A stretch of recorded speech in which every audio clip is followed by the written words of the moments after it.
I'm going to try today to give you a little bit of background, and really the background is around why. Why now? Why after 43 years of silence have I felt it necessary to speak, to find my truth, and to make such massive changes to my life that don't only affect me, they affect others. Why now? Why after 43 years have I not just continued and kept my silence? Obviously, it's been a long time, so I'm not going to be able to tell you all in one go. So while I'm writing, if I can do it at the same time and it works, I think it's a great time. It gives me something to do. When I'm riding my bicycle, it's like being in a therapy session for me. My mind works. I think, I remember, I reminisce. And I think it's a good time for me to talk. And to talk to you, to talk to the people who've been showing me such incredible support over the last few weeks, months. So why? Why now? 43 years of silence, and I've decided it's enough. So I'm going to rewind a little bit, and I'm going to give you some highlights that you can try and understand how dire some of those times in that 43 years were for me. I made several attempts on my life. I put myself into situations where I shouldn't have come out alive, but I did.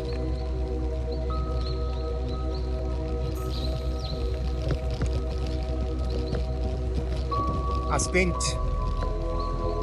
my energy focusing on what others wanted, and what others wanted me to look like and me to be as an individual.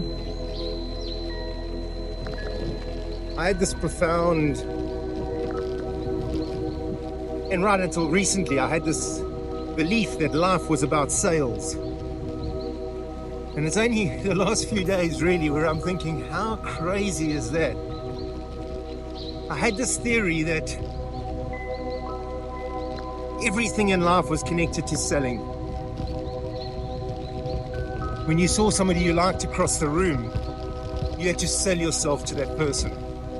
When you walked into a room, whether it was for business, whether it was for pleasure, whether it was for fun, you were putting an image of who you wanted people to see you as, and an image of what you wanted to be perceived for out there. So you were selling yourself. Certainly that's how I felt. I believe that everything in life could be brought back to that selling. Sell yourself. Show people that you can be what they want you to be, because that's what sales is all about. Sales is about convincing the customer that you've got what they want. And essentially that's how I lived my life. I sold myself. I sold myself to the highest bidder. I sold myself to the people around me who I thought were everything, and who I thought I had to please and I had to be like.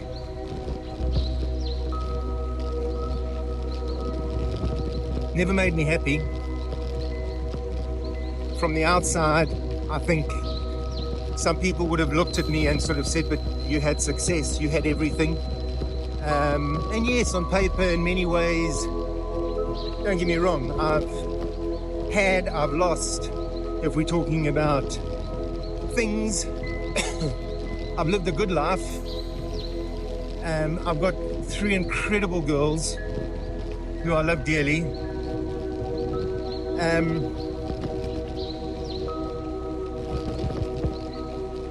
But I honestly don't believe anybody really knows who I am. I honestly don't believe that I know who I am. So why now? Why, after 43 years, is my time now to rock the boat, to disrupt my life and those around me? Why now? So, to start, I want to just give you a rundown on the last 12 months of my life, maybe 18 months.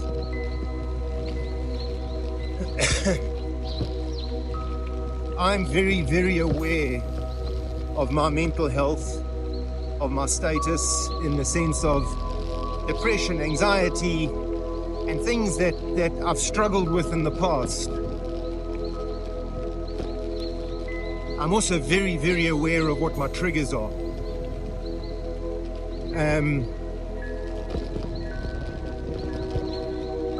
Looking at me today and the way I've changed my life and the steps I've taken, some people might think, sure, midlife crisis, he's gone off the rails.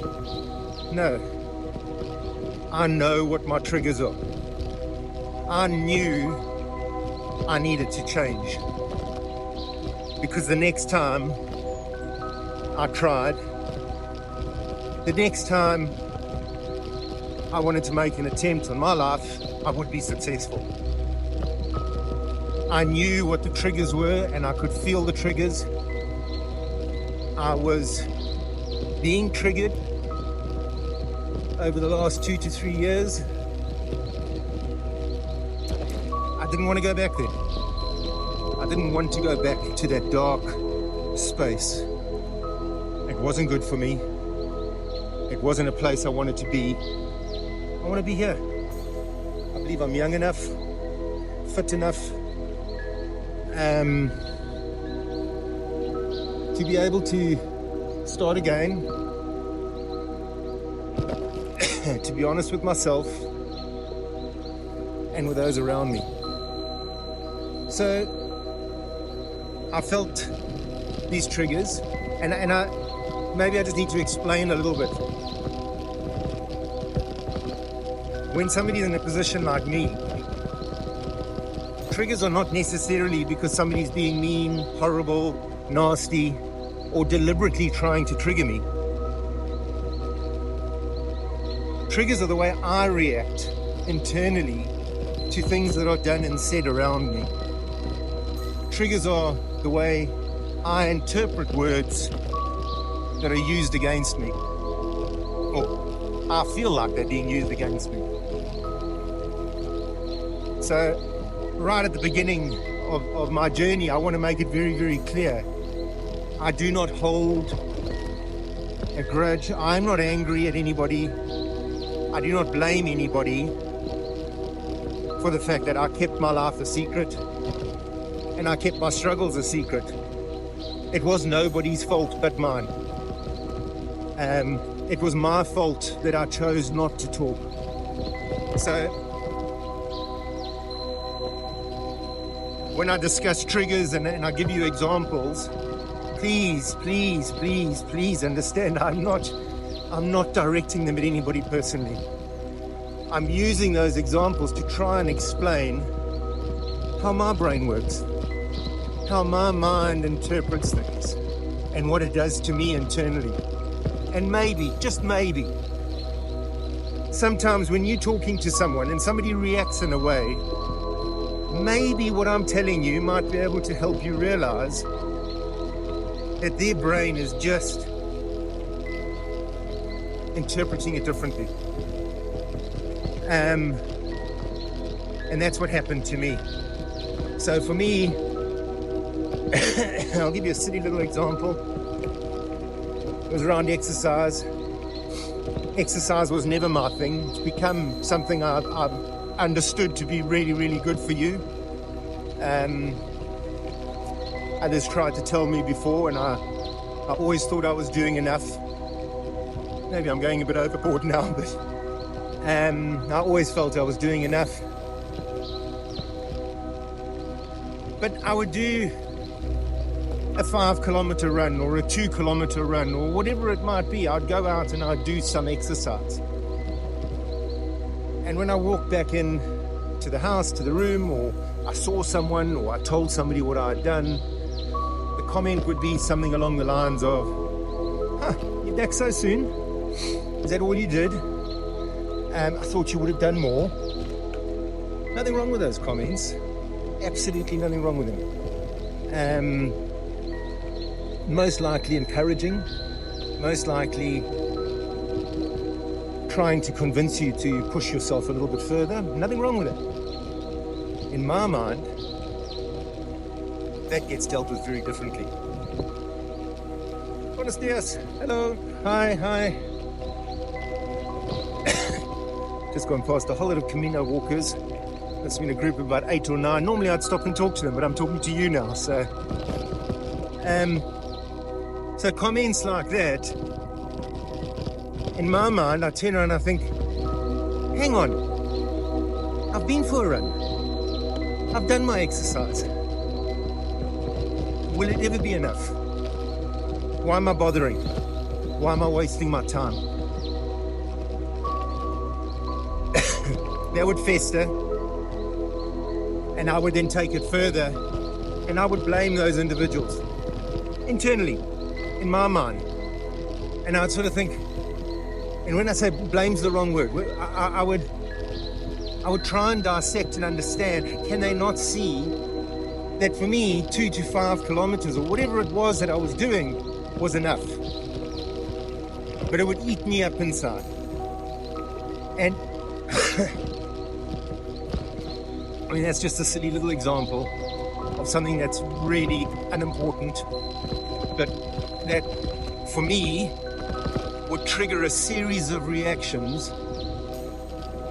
in my life.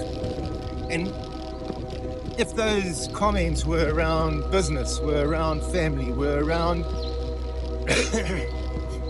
anything more serious, I would spiral, and I'd spiral downhill. So the last year, 18 months, I realized that if I didn't get out of my entrapment of keeping my secrets, I would be back in the dark place that I didn't want to go to, I didn't want to be in.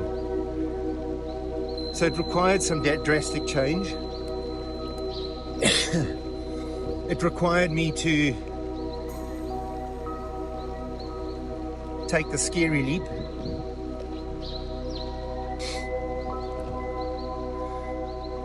I saw no other option but to start over. Now, for you to maybe understand, sounds crazy, to understand the depth of my secrets, I was counting the other day, I've seen 16 therapists, stroke counselors, stroke psychiatrists in my life. In March of this year, I met my 16th. It was also the first one I ever told my story to.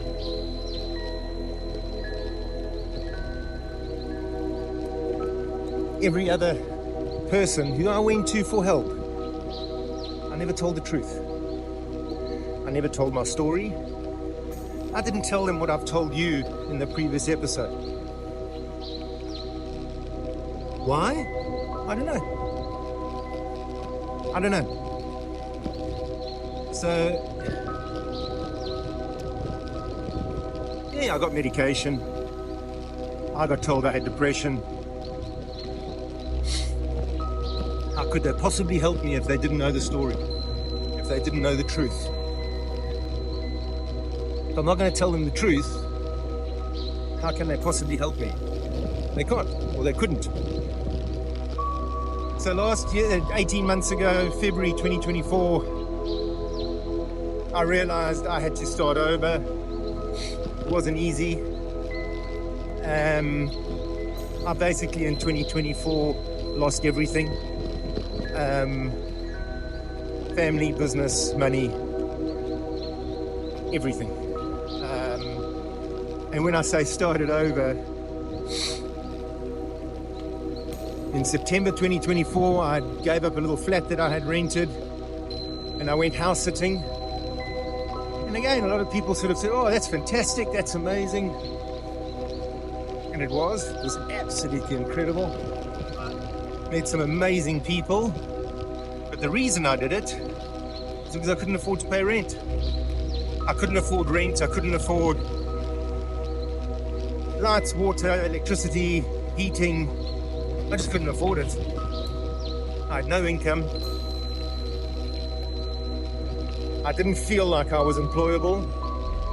I certainly wasn't in the right headspace. So I went house sitting.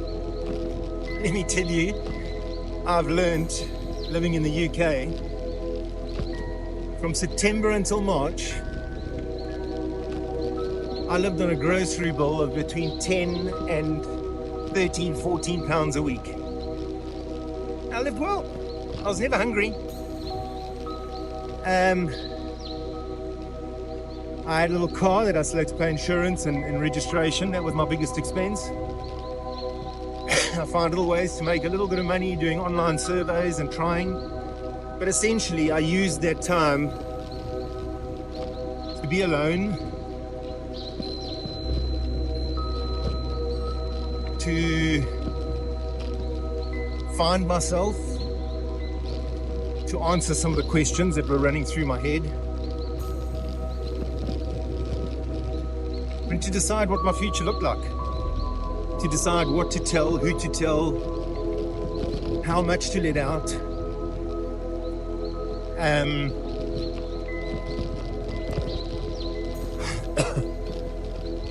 Got so bad last year, or over that period.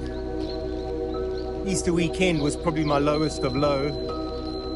I had 4 days between house sits and nowhere to go. I thought I'd made an arrangement with a contact or a friend. Anyway, the plans fell through. And in those 4 days, I had to make a choice. I can't remember the exact amount. I think I had £20 in my account. I had some money coming, not much, but it wasn't available. I had £20 in my account, put a bit of fuel in to get to somewhere where I thought somebody would let me stay and visit them.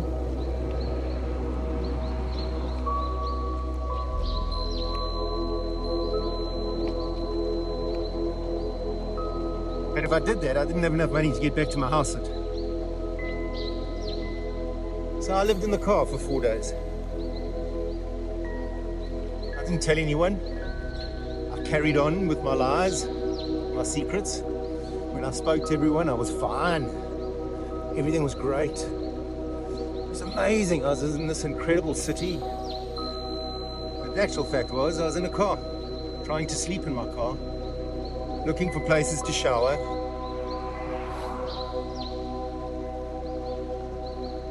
So that was my low. I only told my mum and my sister on the last night.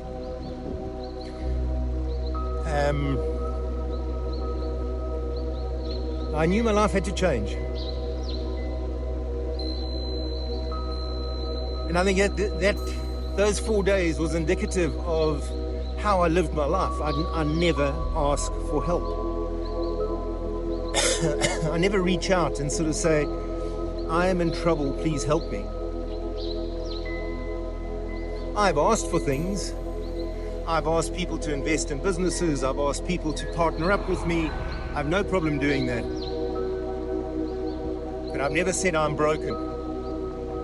I've never said I can't. And I've never said help me. Please help me. I need help. So that was my last 12 to 18 months.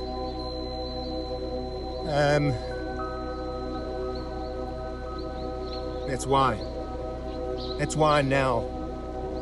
That's why I have to make a change.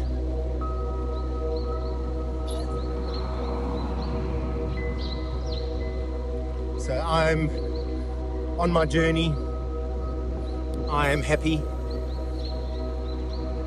I am feeling the burden that I've been carrying my entire adult life getting lighter. I feel guilt every day.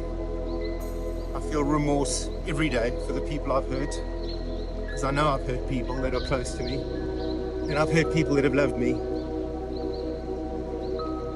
and I still love them.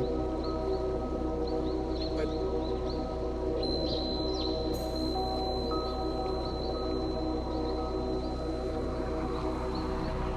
that's my why. That's why now. That's why I'm doing Unspoken to Unbroken. And that is why I'm sharing my story. I don't want people to go down my path. I don't want people to live and carry the weight, the struggle, and the burden that I've had to carry.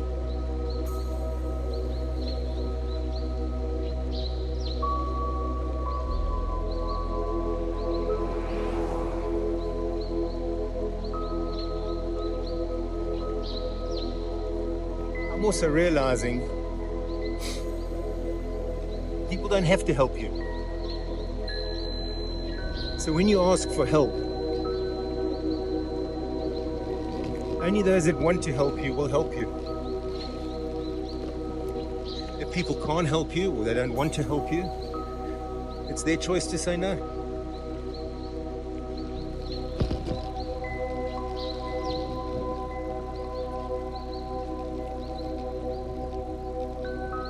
I've realized that I stole something from my mother and my sister as a young person, and from my ex-wife.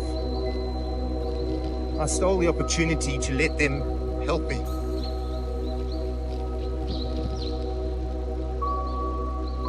And I have no doubt, absolutely no doubt in my mind, that they would have helped me. And I took that away from them. I took that opportunity of allowing them the chance to help me away. And for that, I'm sorry. It would have been good for me, and it would have been good for them.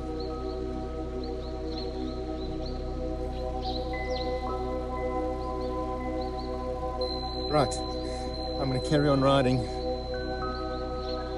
and engage with all these people on the walk.